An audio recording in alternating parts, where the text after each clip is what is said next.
Hello student, in this video we will learn about the concept how to find the LCM of decimal number. Now see, without wasting any time we will move to the concept. To find LCM of decimal number, we must equalize the position of decimal part. Is that position of digits after decimal point must be same.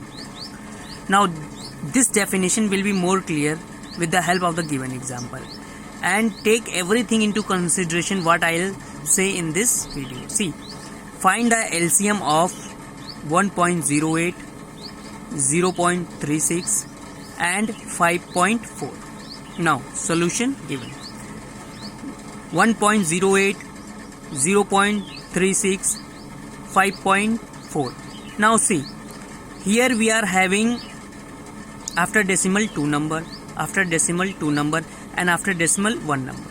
So for equalizing, we must equalize the position of decimal.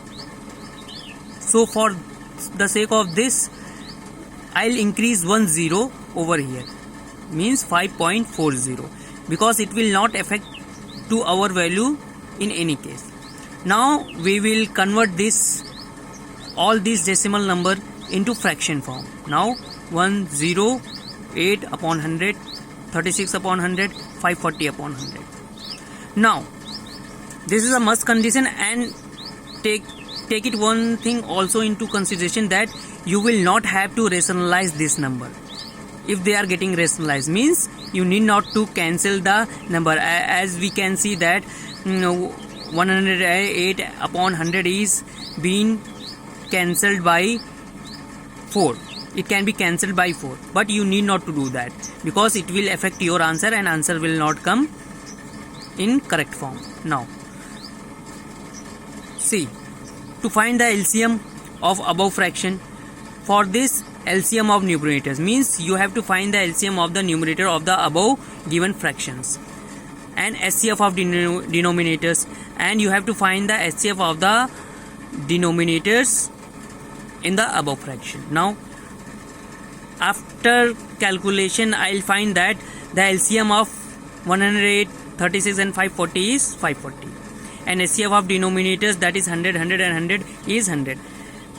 How to find SCF and LCM we have narrated in the earlier videos. You can refer to those videos for your concept. Now after solving this 540 upon 100, we are getting 5.4 as our answer. So this is how you can find the LCM of a given decimal numbers. But do keep it in mind to equalize the position of decimal point if they are not given. So like here after decimal we are having 2 number, after decimal we are having 2 number, and here we are having only 1 number. So we can put as many as 0 required at the last for the sake of equalizing the digits after decimal point. This is the only concept that is required to find the LCM of the decimal numbers which are given.